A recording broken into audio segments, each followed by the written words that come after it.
If you still don't understand how serious the situation is for transgender Americans, let me explain it to you in the next 50 seconds. By definition, we are witnessing a genocide of the American transgender community. I have a whole post about this on my Instagram page. I'm not going to explain it here. I don't have time. But it has gotten to the point where American families are seeking asylum in Canada. And there's an open petition in Canada to grant Americans political asylum in Canada if they are transgender or the family of a transgender person. It opened in January and will be open until May, and it already has 32,000 signatures. That is how serious the situation is. Transgender Americans are no longer just fleeing our states. We're fleeing our country. Because at this point, we feel like we don't have any other choice. We're afraid for our lives, and I hope you're afraid for us too. Reading, writing, and math are three of the most important skills taught in public school systems, as they offer the foundation required for higher education and learning, even beyond the boundaries of traditional schooling. However, in recent years, it seems as if the ability to interpret what one reads, to critically examine what one consumes, and to make judgments based off of that information are becoming lost skills. One only has to look at their social media feeds to see how much misinformation is being spread uncritically, and opinion presented as fact, often without challenge. Reading especially is an important skill in determining if the information you're being told is true, for whom it benefits for you to believe such things, as well as to know if you are being manipulated. This is because there is a strong relationship between the ability to read and the ability to critically think, which is best illustrated through the impact of declining literacy rates in the United States among the rise of misinformation and populism. When the ability to make one's judgments based on factual analysis becomes a rare skill, so too does the ability to think independently. Where still, more and more people rely on others to interpret the world around them, which makes it easy to influence the public through key control of a few highly trusted figures via their power of authority. This is for all my fellow trans people, because it has been hard as fuck to be trans this week.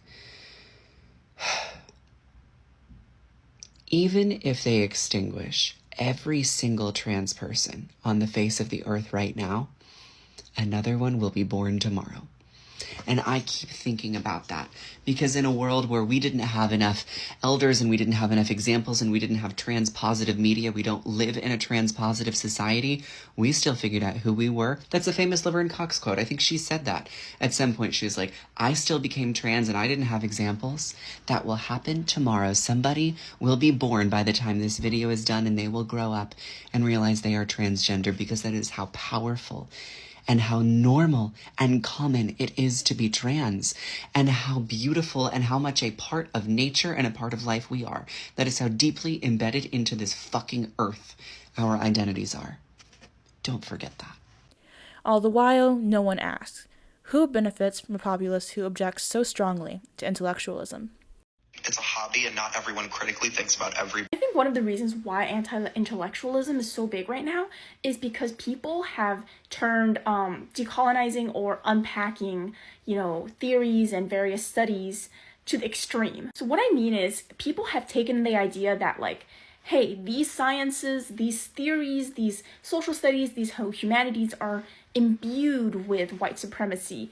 Totally, not a single one is unaffected by patriarchy, and we need to re-examine a lot of those views and come to different conclusions and add on to them, make them more complex, etc. People have taken that idea and have just been like, it's all BS. It's all BS. This is why we shouldn't even listen to this old white guy's opinion. It doesn't even matter. So they're devaluing centuries and millennia of work because they have taken this idea to the extreme, when in fact it's intellectualism to want to further analyze these pre-existing analyses, but instead people are just rejecting these prior analyses totally. And I think that strand of thinking is then woven with two other strands that are also affected by capitalism.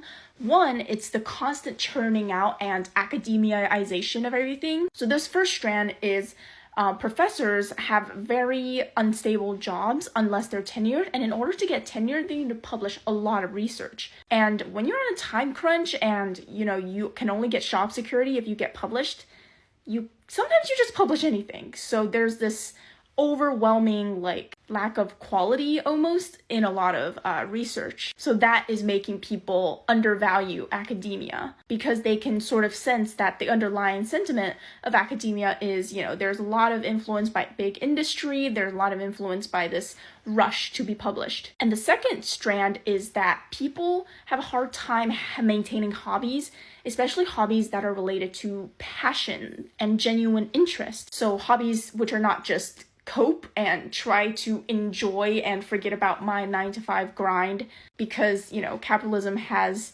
imbued us with time poverty and just a sense of dread, and we are overwhelmed with information and traumatic instances. So I think, those three things together, the wanting to decolonize, therefore undervaluing theories and research, especially, philosophy, economic theory, whatever, which is also just another way of like ignorance is bliss coping. The second part being academia being, really pressured with publication, and the third part being not really having the energy and the mental resources to maintain passions outside of coping under capitalism. Those things, anti-intellectualism, bam.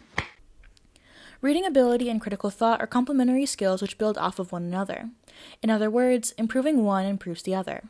Manuela Sanches-Ferreira, in an article published in the Journal of Education and Practice, found that literacy skills positively correlate with students' critical thinking skills by 80%. This correlation shouldn't come as a surprise, as reading requires active engagement in order to extract meaning from written text for several reasons. Reading promotes exposure to diverse perspectives through the many stories and perspectives captured by the written word.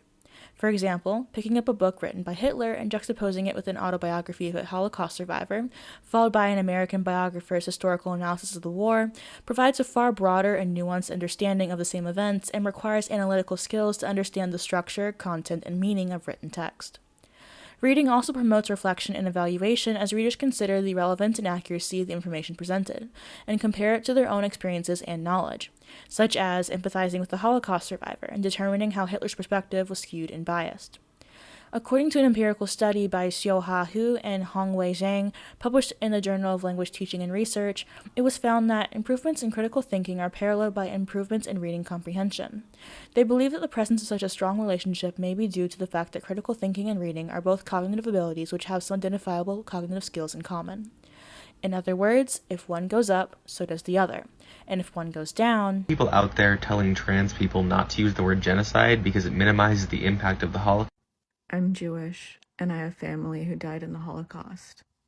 I'm also trans, gay, and disabled, and this is absolutely a genocide against trans and disabled people. As reported on Snopes.com, literacy rape is defined by UNESCO Institute for Statistics as the percentage of the population of a given age group that can read and write.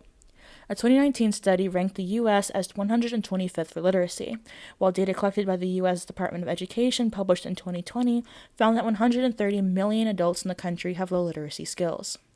In other words, more than half, 54% of Americans between the ages of 16 and 74, read below the equivalent of a 6th grade level.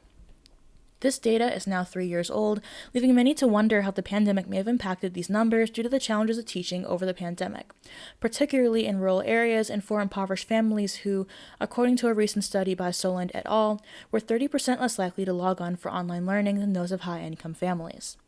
This issue occurs even in higher-level education, where assessing the impact of COVID-19 and academic dishonesty in higher education finds that a significant increase in cheating behaviors occurred during the pandemic. This lack of reading ability in a large amount of the U.S. population, with another large subsect on track to follow in their footsteps, has frightening implications for the spread of social trends. One example of this is gender. If you still think transgender people are unnatural, you're an idiot. Here's why. Trans people have been around since the beginning of humanity, and a lot of times they were gods. Figurines from the late Stone and Bronze Ages were found that had both boobies and wieners. In ancient Egypt, a lot of gods and pharaohs were third gender. As a matter of fact, the first god ever, Atum, had both male and female parts. A Nile god, Hapi, was intersex and also symbolized fertility. Woman king Hatshepsut wore a beard and dressed like a dude, and also she was a king. In ancient Greece, Hippocrates wrote about non-binary people. He said they were shamans and priests and they could predict the future. And in the Wild West, there were tons of sexy trans men. This dude was so hot that 3 women unalived themselves over him, and to be honest, like, I get it. It should come as no surprise that there is little pushback or critical examination regarding the recent trend of non-traditional gender identification and gender transition within youth. Many studies illustrate a lack of correlation between gender transition and the alleviation of gender dysphoria, and in fact illustrate the impact of lack of informed consent, as for example, according to David Curtis in an article published in the American Journal of Psychiatry, the incidence of mental health problems and suicide attempts is especially high in the year after the completion of gender-affirming surgery, and that increased support in this period might be indicated, which illustrates a lack of efficacy in transitioning as a treatment to gender dysphoria and related comorbidities. Other studies, such as a recent study by Vandenbush published in the Journal of Homosexuality, found that 45% of the whole sample reported not feeling properly informed about the health implications of the access treatments and interventions before undergoing them, with another third answering that they felt partly informed. I have 2 giant scars across my chest that remind me every day that I was butchered by the institutions that we all thought we could trust. I went to my surgeon because I was desperate for answers, and he just told me, "It's fine. That's completely normal. Just put Vaseline over it," which didn't make sense to me, but I thought that because nothing else was working, I might as well try it. That gave me a skin infection. It hasn't healed at all, and the wound, whatever it is actually spreading across my chest. I have no clue what's going on. I have nowhere to turn because I no longer have any trust in Kaiser Permanente, and I can't afford treatment out of pocket. I wish I could have my breast back, but a reconstruction may be riddled with even more complications, and no matter what, I will never be able to breastfeed my future children. Those organs are gone forever.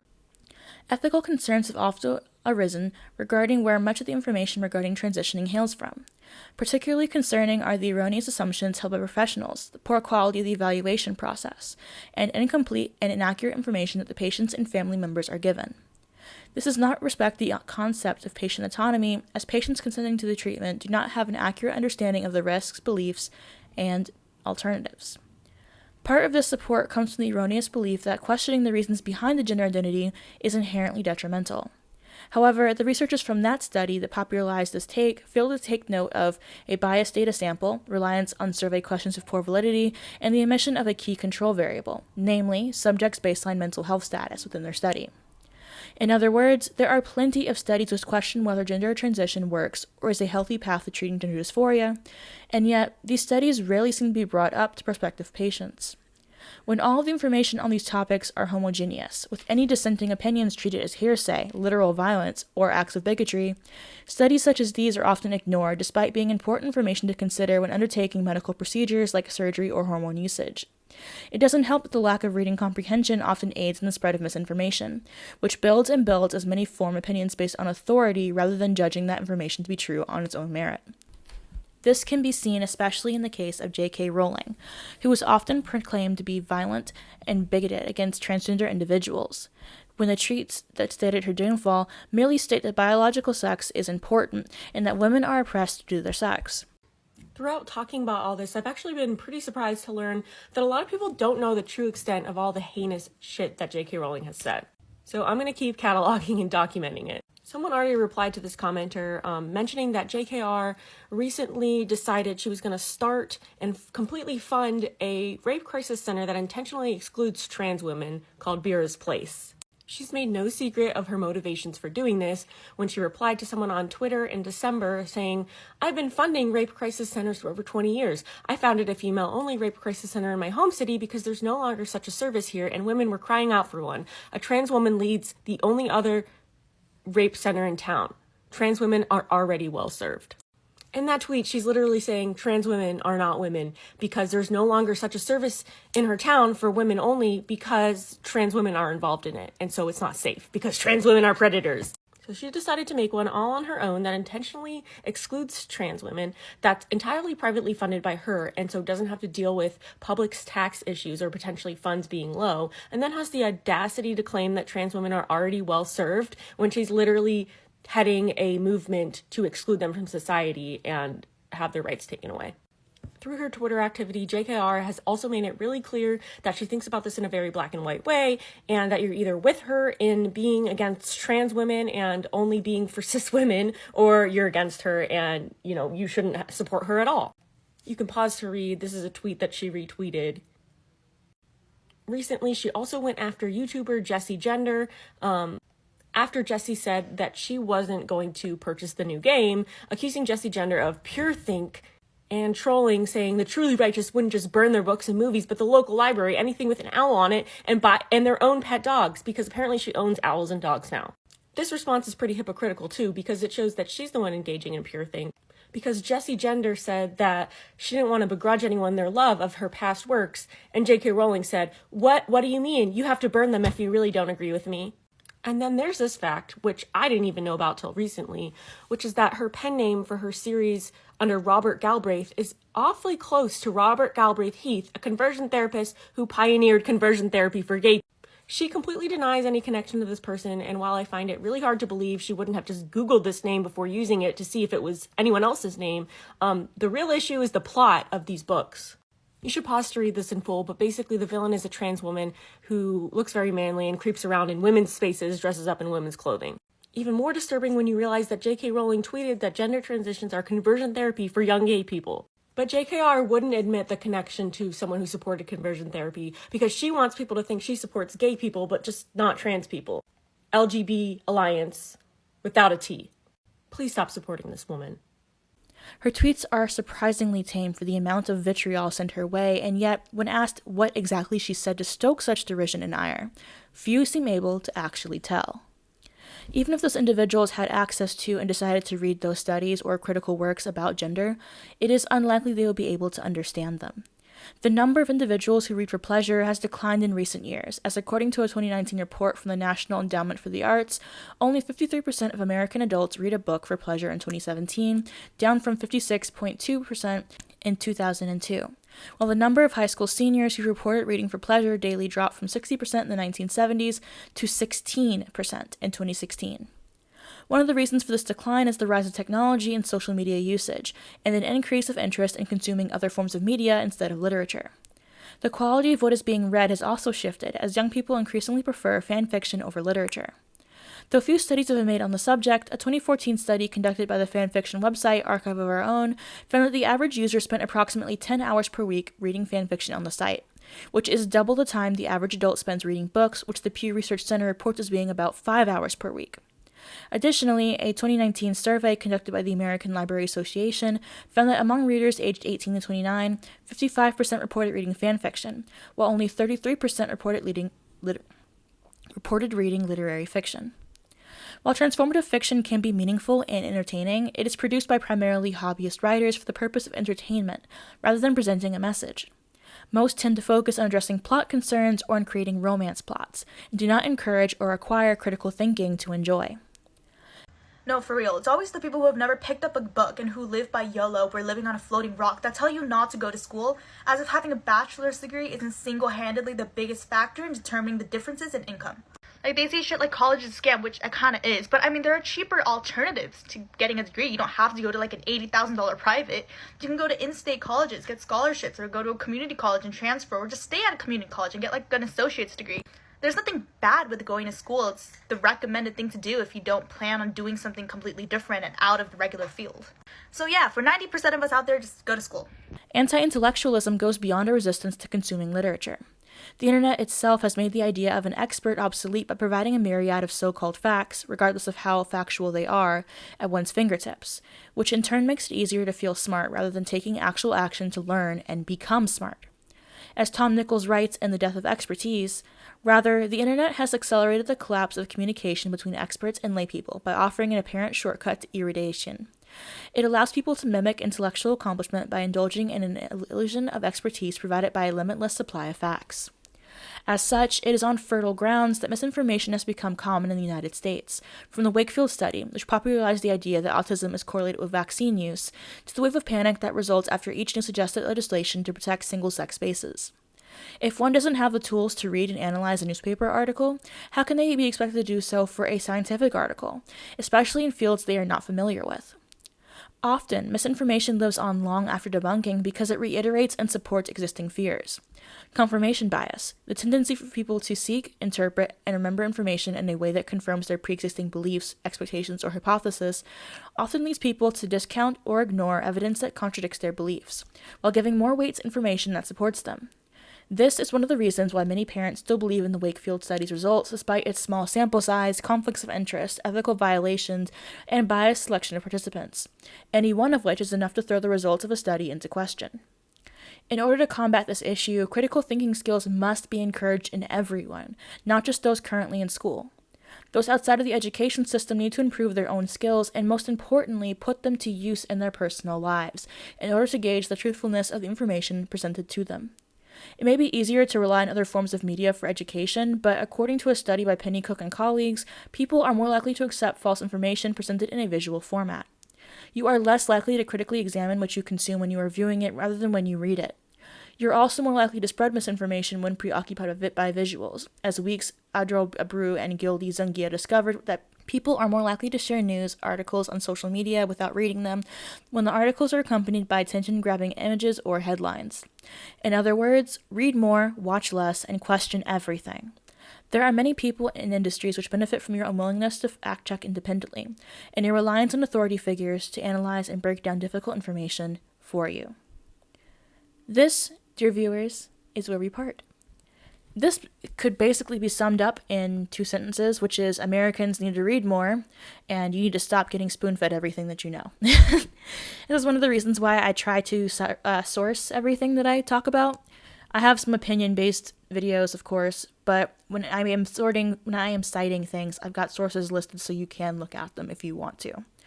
And I think it's important to note that just because people are throwing numbers at you doesn't mean that they're interpreting those numbers correctly either. It's really, really important to fact check independently because you don't know who benefits from you believing these things that you do. Often it doesn't come out until years later that somebody was benefiting from something that was completely innocuous, that you couldn't even consider as being an influential piece of information. And when it comes to gender, when it comes to a lot of these current trends like hating individuals, you really, really need to fact check because it seems as if whenever someone says Nazi or racist or they just throw out a word with enough to it, no one looks any further than that. It's enough to know that other people considered it to be true, and so you don't move any further into it.